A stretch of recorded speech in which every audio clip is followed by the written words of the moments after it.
우리의 지난 경험을 생각해 보면 우리가 어릴 때는 앞으로 펼쳐질 자신의 인생에 대해서 좋은 것만 생각하게 마련입니다. 청소년의 때와 청년의 때, 또 곧이어 전개될 어른의 시기와 또 자신의 결혼의 생활에 대해서도 긍정적이고 낙관적인 생각을 하게 마련입니다. 그래서 어릴 때는 빨리 어른이 되고 싶어 하는 마음으로 충만합니다. 그래서 엄마가 없을 때 몰래 엄마 화장품을 가지고 막 화장도 해보고, 또 어떨 때는 아빠 옷을, 큰 것을 자기가 입어보기도 하고, 또 엄마 아빠나 오빠나 누가 쓰는 안경도 도수도 안 맞는데 자기 눈은 좋은데도 그게 괜히 좋아 보여서 그 막 눈 핑핑 도는 안경을 써보기도 하고, 그렇게 어른 흉내를 내게 됩니다. 그런데 막상 어른이 되어보면 그 어릴 때 가졌던 충만한 희망과 기대와 달리 뜻하지 않은 일들, 그리고 계획과는 다른 인생들이 펼쳐지게 됩니다. 한 번도 내 인생에서 준비해보지 않은 일들이 많이 닥쳐오게 됩니다. 그러면서 삶이 어렵다는 것을 조금씩 느끼게 되죠. 그런데 그렇게 힘들게 싸워온 인생이 노년이 되어서도 생각이 복잡해질 때가 있다는 것입니다. 중년의 때까지는 열심히 사느라고 자신을 돌아볼 겨를도 없고, 또 자녀들을 위해서 정신없이 살아왔지만 이제 자신의 말년을 생각할 때는 이제 자녀들 잘 키워서 다 출가시키고 우리 이제 부부가 둘이 되면 행복하고 건강하고 여행도 많이 다니고 맛있는 것도 먹으러 다니고 걱정 없고 평안한 그런 생활을 해야 되겠다라고 기대를 했는데, 그런데 또 노년이 되면 중년에는 생각해보지 못했던 전혀 뜻밖의 변수들이 많이 나타나기도 하는 것이 인생이라는 것입니다. 우리의 삶은 어찌 보면 암초의 연속입니다. 고난이 끊임없이 반복된다고 할 수 있습니다. 그래서 유명한 불교에서는 인생을 고해라고 비유합니다. 그 고해가 뭐냐면 괴로울 고자에다 바다의 자를 써서 인생은 괴로움의 바다다. 그래서 불교의 가르침은 어차피 아무리 애를 써도 인생은 그런 고통과 고난의 연속이므로 아예 내 마음을 그런 것들과 결부되지 않도록 미리 마음을 잘라내자. 그래서 기도와 수련과 수행을 통해서 인연을 끊어나가는 데 집중하는 것이 불교죠. 사람과의 인연도 끊고 욕망도 끊고 무엇이라도 조금이라도 정이 가고 마음이 오고 갈 만한 빌미를 다 끊어내어서 세상의 어떠한 시류와 공격에도 아무런 영향을 받지 않을 수 있을 만큼 단독자가 되자. 그것이 바로 불교가 추구하는 구원의 방법입니다. 그러나 그것이 참으로 어렵다는 것을 굳이 불교도가 아니어도 모든 사람들이 다 알 수 있습니다. 우리 삶에는 고통이, 괴로움이 파도처럼 몰려오기 마련인 것입니다. 오늘 우리가 읽은 시편 71편을 쓴 저자 역시 아마 이 노년의 시기에 자신의 생각과는 다르게 찾아온 고통과 고난 앞에서 괴로워하고 불안해하는 모습을 보여주고 있습니다. 7절과 8절을 보시면 이 사람이 이렇게 하나님께 기도합니다. 나는 무리에게 이상함이 되었사오나 주는 나의 견고한 피난처시오니 주를 찬송함과 주를 존숭함이 중일토록 내 입에 가득하리이다. 9절 나를 늙은 때에 버리지 마시며 내 힘이 쇠약한 때에 떠나지 마소서. 그리고 10절과 11절에 보면 나의 원수들이 내게 대하여 말하며 나의 영혼을 엿보는 자가 서로 꾀하여 이르기를 하나님이 저를 버리셨은즉 따라잡으라 건질 자가 없다 하오니. 이 노년의 때에 이런 어려움이 찾아왔다는 것입니다. 저 사람은 하나님이 버린 자이다. 그래서 이때에 저 사람을 공격하고 따라잡으면 하나님도 저 사람을 지켜주지 않기 때문에 우리에게 승산이 있다라고 적들이 불행과 고난이 무차별적으로 공격을 해오고 있다는 것입니다. 이 시편 71편을 쓴 저자에 대해서는 이 시의 본문에는 어떠한 그 저자가 누구인지에 대한 암시가 나타나 있지 않습니다. 이름 없는 저자로 알려져 있습니다. 그러나 구약을 연구하는 여러 학자들의 주장에 의하면 아마도 이 시편을 쓴 저자 역시 다윗이었을 것이다. 시편의 대부분의 시를 다윗이 지었잖아요. 그런데 다윗이 지은 시 앞에는 다윗이 언제 어느 때 또 어떤 악기에 맞추어서 지은 시다라고 표제가 나와 있는데 이 71편에는 그 표제가 없다는 것입니다. 그럼에도 불구하고 여러 가지 것들을 미루어 볼 때 아마 다윗이 쓴 시가 아니겠는가라고 짐작을 한다는 것입니다. 그럼 다윗은 이 시를 언제 지었을까? 저희가 봄에 살펴봤던 시편 중에 아들 압살롬이라는 아들이 아버지에게 반역을 해서 공격해왔던 때가 있었어요. 다윗이 아직 왕으로 있는 때인데 압살롬이라는 아들이 반역을 일으켜서 왕이면서 자기 아버지인 다윗을 죽이겠다고 왕궁으로 쳐들어온 적이 있어요.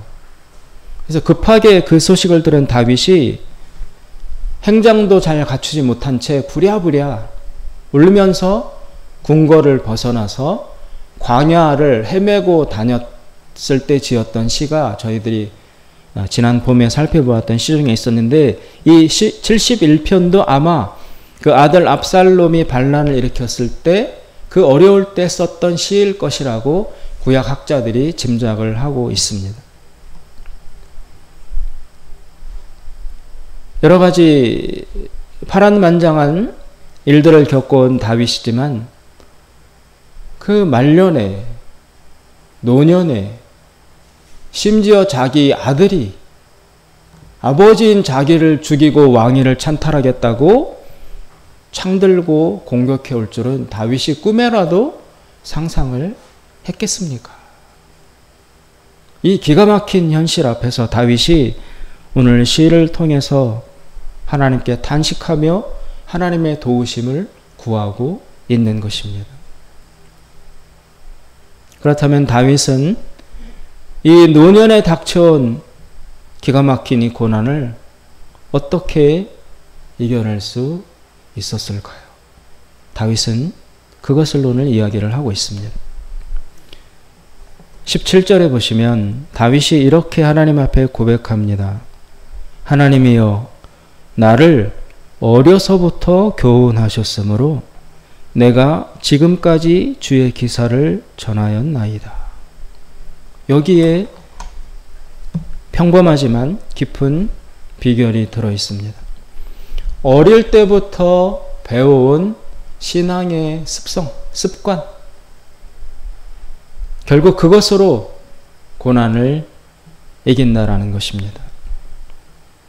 우리가 익히 알고 있는 기도, 말씀 묵상, 말씀을 또 외우고 암송하는 것, 예배, 찬송, 교회, 어렸을 때부터 배워왔던, 익혀왔던 이 신앙의 힘으로 이길 수밖에 없다. 그것 말고는 이 기가 막힌 고난을 이길 힘이 없다라고 다윗은 고백하고 있습니다. 그 신앙의 기본적인 요소들에 대해서 한 가지씩 살펴보도록 하겠습니다. 첫 번째 예배입니다. 여러분, 예배는 바쁠 때에도 어김없이 찾아오죠. 그죠? 너무너무 바쁠 때에도 예배는 꼬박꼬박 우리를 찾아옵니다. 어떤 때는 교회에 안 가고 싶은 때도 있으시죠?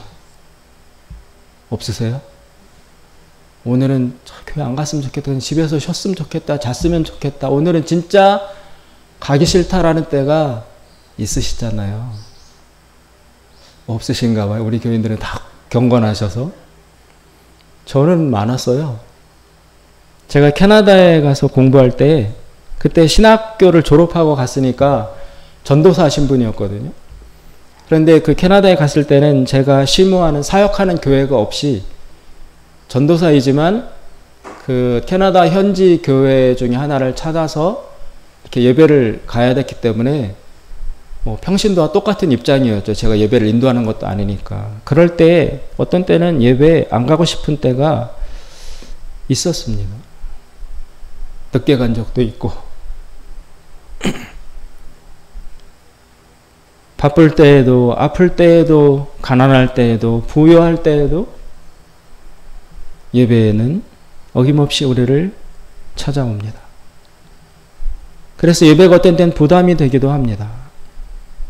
그렇지만 여러분, 바로 이 반복적으로 드리는 어릴 때부터 드려온 이 예배가 얼마만한 힘이 있는지를 우리가 깊이 깨달아야 합니다. 지난 7월 29일부터 거의 한 달 동안 저 교육관 공사와 관련된 여러 가지 일들을 하느라고 제가 너무 많이 지쳤어요. 끝나고 났는데도 여전히 바쁜 일들이 계속 있어서 정말 하루도 쉴 시간이 없었습니다. 어제 밤 늦게까지도 뭐 쓰레기를 치우고 교회 여러 가지 것들을 하느라고 비가 오는 중에도 바쁘게 뛰어다녔습니다. 정말 이러다 쓰러질 수도 있겠다 라고 할 정도로 힘이 많이 들었습니다. 그런 입장에서 오늘 주일을 맞이하여 또 교회 청소해야 되고 설교 준비해야 되고 저 현관을 저는 평소에 그 토요일 오후나 주일 아침에 저 교회 현관을 쓸 때가 굉장히 기분이 좋아요. 그때 참 감사한 마음이 많이 듭니다. 하나님 빗자루로 쓸면서 이 교회를 이렇게 섬길 수 있도록 은혜 주신 것을 감사합니다 라고 그런 마음이 저 아침에 현관 쓸 때 굉장히 많이 들어요. 그때가 참 저는 제일 좋습니다. 그런데 너무 바쁘고 힘이 없고 참 그러니까 그런 것들이 다 어제 밤에까지만 해도 부담이 됐는데 오늘 아침에 또 힘겹게 일어나서 아침 청소를 하고 현관을 쓸고 또 준비하는 기도를 하고 하면서 오히려 이 예배를 준비하는 것 때문에 내가 쉴 수 있구나. 아침에 청소하면서 앉아서 오늘 부를 찬송과 말씀을 미리 묵상하면서 보면서 여러 가지 주일 예배 준비를 하면서 오히려 그 시간이 저 바쁘고 힘든 일로부터 벗어나서 오히려 저를 쉬게 해주고 안식하게 해주는 그런 기능을 한다는 것을 오늘 많이 느꼈어요. 그러면서 은혜가 하나님을 향한 믿음이 다시 이렇게 물이 차오르듯이 차곡차곡 회복되는 참 그런 체험을 오늘 아침에 했습니다. 이 주일 때문에 이 예배 때문에 오히려 우리가 보호받는구나. 우리를 그냥 두면 바쁜 일에 치여서 욕망과 욕심에 끌려가느라고 우리는 한없이 달려갈 존재입니다. 돈 버는 데에 재미가 들리면 멈추기 어려워요. 노는 데에 푹 빠지면 중단하기가 어렵습니다. 또 내가 의도한 것은 아니지만 여러 가지 일에 휘말려서 약속에 여러 가지 것들이 휘말려서 이 새끼줄 꼬인 것처럼 탄탄하게 묶여서 누가 찾아오고 만나야 되고 해야 되고 그런 것들에 묶이게 되면 도저히 내 힘으로는 끊어내지 못한 채 그냥 이끌려갈 수밖에 없는 것이 우리 존재들인데, 그런데 중간에 주일 예배가 딱 끼어 있어요. 그러면 약속도 만남도 투자도 계획도 여러 가지 할 일 모든 것들을 하나님께 드리는 이 주일 예배 앞에서는 내려놓을 수밖에 없는 것이 우리 믿는 자들의 의무 아닙니까? 그러니까 누가 온다고 해도 주일 예배를 드려야 돼서 못 만난다. 어딜 가야 하는 것도 예배니까 다른 시간으로 바꾼다. 이 예배라는 절대적 기준이 있기 때문에 우리 자신에게만 맡겨놓았다가는 여기저기 휘말려서 발기발기 찢기고 분해될 수밖에 없는 우리의 삶이 주일 예배라는 강력한 기준 때문에 가다가 멈추고 무리하다가 쉬고 멀리 가다가 다시 교회 앞으로 찾아오고 하나님 앞에 나오고 그러면서 악으로 죄로 달려나가는 그 강고한 흐름을 끊어낼 수 있는 것입니다. 그래서 유명한 유태인 학자 중에 유태인 신학자 중에 마르틴 부버라는 참 유명한 분이 있습니다. 이분이 2차 대전 무렵에 활약하신 분인데 그분이 이런 말을 했습니다. 유태인이에요. 유대인이거든요. 다른 기자가 사람이 물었어요. 유대인들은, 이스라엘 사람들은 그렇게 안식일을 철저하게 지키는데 이 바쁜 현대인의 삶에서 그렇게 뭔가 할 만하면 안식일 때문에 멈춰야 되고 계속 해나가야 되는데 안식일 때문에 또 중단해야 되고 이러면서 유대인들은 그 안식일 때문에 너무 삶이 힘들겠습니다. 너무 그것 때문에 불편하고 방해받는 일이 많겠습니다. 그렇지 않습니까? 라고 물어봤어요. 그랬더니 그 마르틴 부버라는 유대인 지도자가 대답하기를 천만의 말씀입니다. 오히려 정반대입니다. 우리가 안식일을 지킨 것이 아니라 안식일이 우리를 지켜주었습니다. 안식일 때문에 우리 유대인들이 이 오래된 전통을 유지할 수 있는 것입니다. 세상에 유혹이 얼마나 많고 연관된 것이 얼마나 많습니까? 그런 것에 다 휘말리다 보면 우리의 유대인들의 고유한 종교적 전통, 하나님과의 관계를 예전역에 아주 옛날에 이 안식일을 지키는 우리의 습관이 없었다면 그 전통이고 문화고 다 흩어졌을 것입니다. 안식일 때문에 우리 민족이 이렇게 2000년이 지나도록 고유한 전통을 지키고 우리 민족이 견고히 응결될 수 있었던 것입니다. 안식일이 우리를 지켰습니다. 그래서 우리 유대인들은 안식일을 부담스러워하는 것이 아니라 안식일에 대해서 너무너무 감사한 마음을 가지고 있습니다. 라고 고백을 했어요. 여러분, 주일 예배가 그런 것입니다. 그런 거예요. 왜 어떤 때는 안 가고 싶은 날이 없겠습니까? 충분히 인간으로서 그럴 수 있습니다. 그렇지만 그렇게 빠지거나 나오고 싶지 않은 날은 가끔이고 또 그렇게 나오기 싫을 때에도 나오고 나면 길게 보면 바로 그 주일 예배 때문에 내가, 내 믿음이, 우리 가정이, 자녀들이, 우리 교회가, 우리 민족이 이 생명과 건강과 안전을 지켜나올 수 있었다는 것을 우리가 깊이 깨달을 수 있습니다. 여러분, 병원에 중병이 들어서 한번 입원해 보면 알 수 있습니다. 가볍게 입원해 가지고 며칠 안 있으면 나간다, 금방 퇴원한다라는 보장이 있는 그런 입원은 그냥 뭐 잘 쉬고 나가자라고 할 수 있는데, 가망 없는 깊은 중병, 진짜 죽을지 살지 모르는 그런 어두운 깊은 중병에 걸려서 병원에 장기간 입원해 보십시오. 그러면 제일 고통스럽고 힘들고 아쉬운 것이 무엇인지 압니까?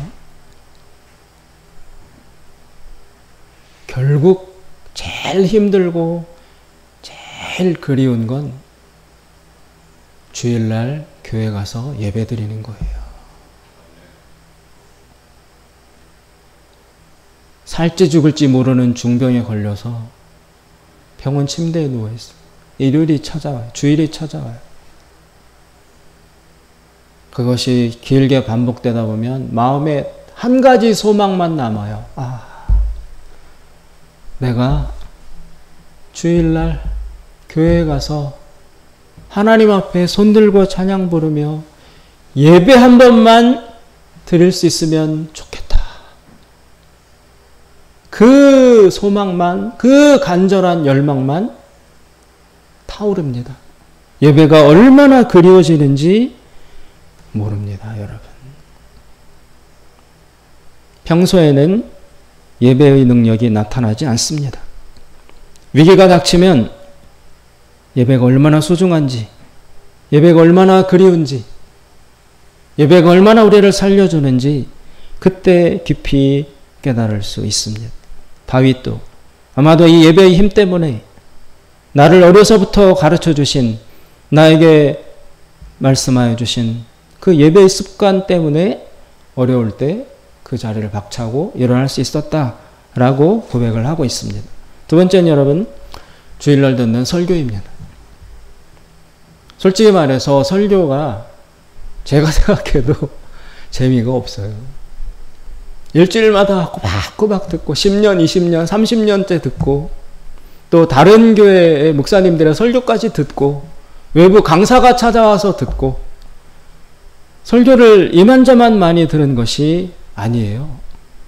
거의 다 들어본 얘기고, 한 번씩 다 읽어본 본문이고, 새로울 것이 별로 없습니다. 그래서 사실은 귀담아 듣기도 어렵습니다. 뻔한 내용이 많기 때문에. 그런데 설교는 흥미나 재미로 듣는 것이 아닙니다. 이미 다 아는 내용이지만 듣습니다. 들어야 합니다. 그런데 왜 또 듣느냐?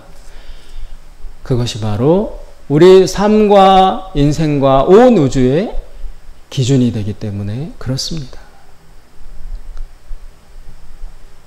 평소에는 이 말씀의 힘을 우리는 알 수 없습니다. 그러나 위기가 닥쳐오면, 고난의 때가 오면 그때 기준이 필요한 거예요. 그때 모든 게 다 무너질 때, 모든 가치와 기준이 다 흔들릴 때, 길을 잃을 때, 그때 제일 필요한 게 뭐냐? 기준이잖아요. 기준. 여러분, 산에서 길을 잃어보신 적이 혹시 있는지 모르겠어요. 저는 예전에 등산 다닐 때 늘 다니던 코스에서 오늘 하루, 오늘은 저기로 한번 가볼까? 그런 마음으로 새로운 길에 접어들었어요. 그런데 제 생각과는 완전히 달라요. 산에서 길을 잃었어요. 그러면 여러분, 길 찾기가 너무너무 어려워요. 다 똑같은 나무에 다 똑같은 모습이라 길 찾기가 대단히 어렵습니다. 그럴 때 뭐가 필요합니까? 기준이 필요합니다. 방향판이 필요합니다. 위기 때에, 고난의 때에 평소 재미없게 들었던 그 주일 말씀이 나도 모르게 진리로서 기억나는 것입니다. 내 마음과 몸에 새겨져 있던 그 말씀이 어려울 때에 생각이 난다는 것입니다. 그리고 나를 지켜줍니다. 따라서 설교의 기능은 재미가 아니라 기준입니다. 진리성입니다. 세상이 급변하기도 하고 물결이 흉흉합니다. 그럴 때 우리가 들은 하나님의 말씀이 홍수 속에서도 굳건히 서 있기 때문에 우리는 그 말씀을 붙들고 흔들림 없이 길을 찾아 나아갈 수 있는 것입니다. 그래서 저는 설교자로서 최선을 다하려 노력하긴 하지만 그때그때 성도님들의 반응과 또 이렇게 그런 것에 일희일비하지 않으려고 저는 노력합니다. 설교의 승패는 그날 설교를 전해서 성도님들이 들은 자들이 은혜 받았다, 좋다, 막 반응이 뜨겁다고 해서 설교를 잘했다, 좋은 설교였다라고 평가할 수 없습니다. 그건 그럴 수도 있고 안 그럴 수도 있는 거예요. 굉장히 개인 취향의 차이가 많이 나타나는 게 설교예요. 자기 마음에 와 닿으면 은혜 받았다고 하는 것이고 좋은 말씀이어도 나랑 상관없는 말씀이면 오늘 말씀 안 좋았다. 그럴 수밖에 없는 거예요. 설교의 가치와 능력은 그런 데서 있는 것이 아니라 평소에는 드러나지 않지만 마음과 몸에 새겨져 있던 그 말씀이 어려울 때, 위기의 때, 고난의 때 그때 떠올라서 그때 나를 붙잡아 줄 수 있도록 세상이 변하고 물결이 흉흉해도 변함없이 그 자리를 지키고 있는 표대와 기준으로서 기능하기 위해서 설교를 전하고 듣는 것입니다. 하나님 말씀이 어려울 때 우리를 지켜줍니다. 그리고 찬송이 있습니다. 찬송도 곡조 있는 기도라고 했습니다. 하나님 말씀도 우리를 붙잡아 주지만 우리에게 새겨져 있는 찬송이 어떤 때에는 기도하기 어려울 때조차도 찬양이 우리를 붙잡아 줄 수 있다는 것입니다. 우리 옛날 우리가 부르는 통일찬송가 545장 하늘 가는 밝은 길이라는 유명한 찬송가가 있습니다. 이 찬송에 얽힌 일화가 하나 있습니다.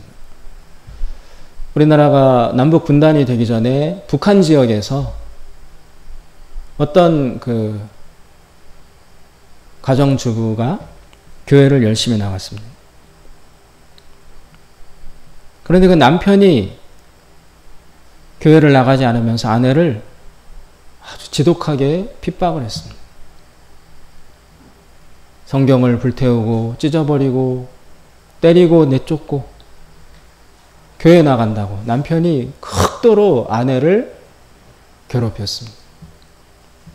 그런 남편의 핍박 속에서도 아내는 꿋꿋이 참으며 신앙생활을 유지해 왔습니다. 그러다가 6.25 전쟁이 터졌어요. 그 복잡한 전쟁의 소용돌이 속에서 어찌하다가 남편은 피난을 내려오게 됐고 아내는 북한에 남게 되었어요. 이 남편이 가족과 흩어진 채로 정신없이 북한에서 남한으로 내려오는 도중에 불심 검문을 받게 됐어요. 그래서 유엔군들이, 미국 군인들이 그 길목에 서서 내려오는 북한 사람들 중에서 간첩이 있는지, 북한 군인은 아닌지 그런 사람들을 다 점검하고 있었습니다. 그래서 평범한 사람이면 이쪽으로 가서 통과하게 해주고 무언가 문제가 있고 의심스러운 사람이면 이쪽으로 보내서 조사하고 구금을 시키든지 어떻게 그런 즉결 처분을 하든지 아주 전쟁 상황 중이었으니까 아주 긴급한 그런 검문을 하고 있었습니다. 이 남편이 그 검문 줄에 길게 서 있었어요. 차례를 기다리며. 여기서 잘못하면 잡혀가는 거고 운이 좋으면 살아남는 거고. 그런데 이 사람은 북한에 있을 때 그 북한 공산당 그런 쪽과 어느 정도 관련이 있었던 사람이라 이 유엔군의 신문에 잘못 걸리면 그런 게 다 드러나서 즉결 심판을 처분을 받을 수밖에 없는 그런 사람이에요. 줄을 서서 도망갈 수는 없고 아주 조마조마하게 자기 차례가 오기를 기다렸습니다. 그런데 안타깝게도 그 유엔군들이 한국말을 못하잖아요. 그리고 급박한 중이라 그 영어를 할 수 있는 통역관도 옆에 없고, 그래서 그 유엔군들이 내려오는 북한 사람들을 다 점검하는데 뭐를 가지고 점검을 했느냐. 급하니까 교회 다니느냐 안 다니느냐, 크리스찬인가 아닌가. 만약에 공산당이면 교회를 절대 금지하니까 그렇게 찾아내면 되고, 교회를 다니고 믿는 자라고 하면 공산당일 리는 없으니까 살려주고. 그래서 대충 그런 걸 가지고 사람을 테스트하는 것을 이 사람이 지켜봤어요. 그러다 자기 순서가 되었습니다. 영어는 안 통하고, 그런데 교회 안 다녔잖아요, 자기. 그리고 공산당하고 자기는 과거 전력이 있잖아요. 그 어려운 중에 어떻게 해야지 이 생명의 위기 앞에서 살아날 수 있을까 고민하던 이 사람이 한 가지가 떠올랐습니다. 그래서 그 유엔군들 앞에서 찬송가를 불렀어요. 그게 바로 이 하늘 가는 밝은 길이 찬송가예요. 하늘 가는 밝은 길이 내 앞에 있으니, 이거를 불렀어요.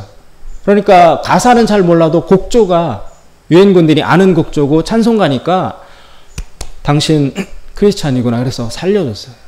그래서 목숨을 건졌는데, 그럼 이 남편은 교회도 안 다니고 교회 다니는 아내를 엄청 핍박하던 사람이었는데 이 찬송가를 어떻게 알고 부를 수 있었느냐. 옛날에 고향에 있을 때 자기 아내가 교회에 나간다고 자기가 때리고 구박하고 핍박할 때마다 아내가 매를 맞으며 울면서 불렀던 찬송이 이거예요. 남편한테 얻어맞을 때마다 하늘 가는 밝은 길을 부르면서 그 매를 견뎌내고 교회를 다닌 거예요. 남편은 교회는 안 다녔지만 자기가 때리고 핍박할 때마다 아내가 수십 년 동안 불렀던 이 하늘 가는 밝은 길의 찬송을 때리면서 어느새 자기도 알게 된 거예요. 외우게 되고 멜로디가 익혀져서 교회는 안 다니지만 그 생명의 위기 앞에서 그 찬송을 불러서 살아남은 겁니다.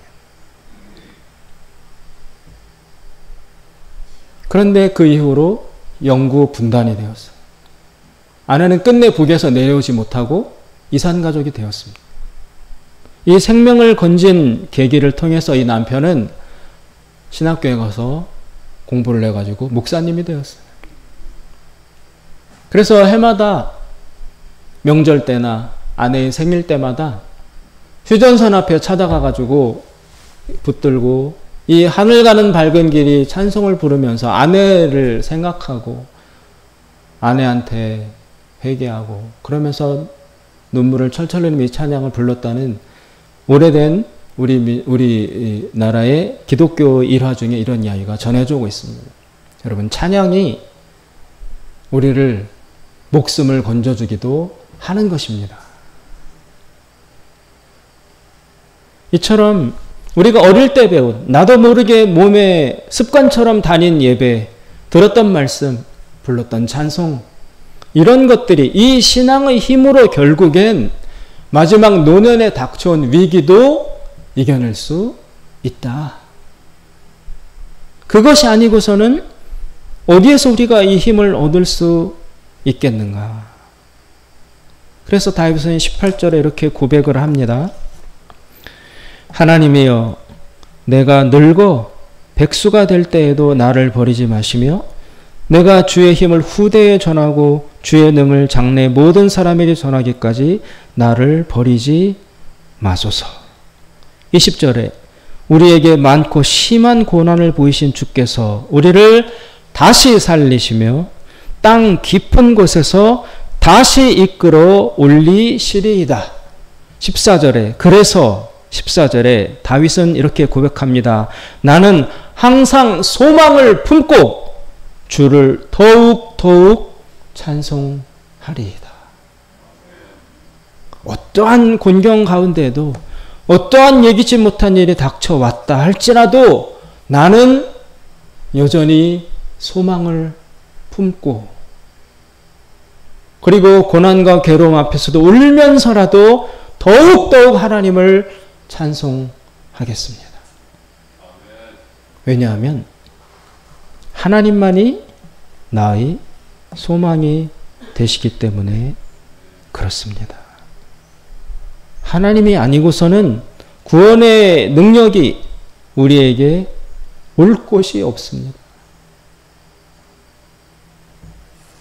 그 하나님과의 관계, 하나님을 향한 소망을 붙들어 줄 수 있는 그 힘은 바로 어릴 때부터 배워온, 어릴 때부터 내 몸에 밴, 알지도 못하면서 따라 불렀던 찬송, 졸면서 들었던 설교, 가기 싫지만 끌려갔던 예배, 그것이 쌓이고 쌓이고 쌓여서 나를 지켜주시는 하나님의 은혜의 통로가 되었다라는 것입니다.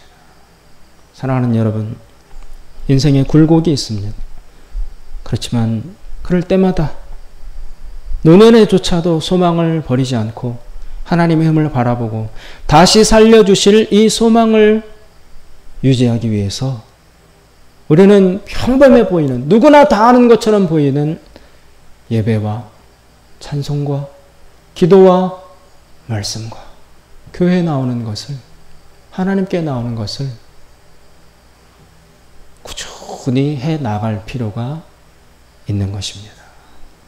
그리고 이 모습을 보여줌으로써 우리 자녀들 역시 우리가 뭐 대단한 유산을 물려줄 수 있는 것도 아니고 돈벼락을 우리 자녀들에게 내려줄 수 있는 것도 아니고 어떤 뭐 훌륭한 백이 되어서 금수저의 신분을 물려줄 수 있는 것도 아니고 그런 거 다 없지만 어릴 때부터 그 하나님께 나아가는, 어릴 때부터 배운 습관, 믿음의 자세, 이런 것들을 물려줌으로써 우리가 떠나고 없을 때라도 우리 자녀들 역시 아빠가 없고 엄마는 없지만 그러나 그때 아빠 엄마가 나에게 보여주시고 가르쳐주셨던 그 예배의 힘, 말씀의 힘, 찬송과 기도의 능력, 역시 그것을 붙들고 내가 인생을 헤쳐 나갔던 것처럼 우리 자녀들도 자신의 위기를 헤쳐서 나중에 천국에서 만나게 될 것입니다.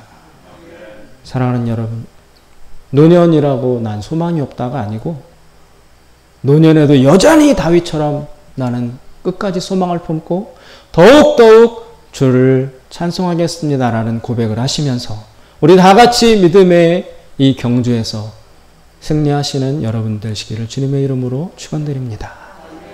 기도하겠습니다. 자비로우신 하나님 아버지, 예배를 준비하는 가운데 우리가 구원을 받습니다. 교회를 청소하고 말씀 보고 바쁜 중에도 기도하고 또 한 절이라도 찬송을 부르려고 멈출 그때에 하나님의 구원의 은총이 우리에게 부어주시는 줄로 믿습니다. 하나님이여, 이 어릴 때부터 배운 경건과 거룩의 습관을 하나님 나라에 가기까지 중단하지 않는 우리가 되게 하여 주시옵소서. 예수님의 이름으로 기도드리옵나이다. 아멘.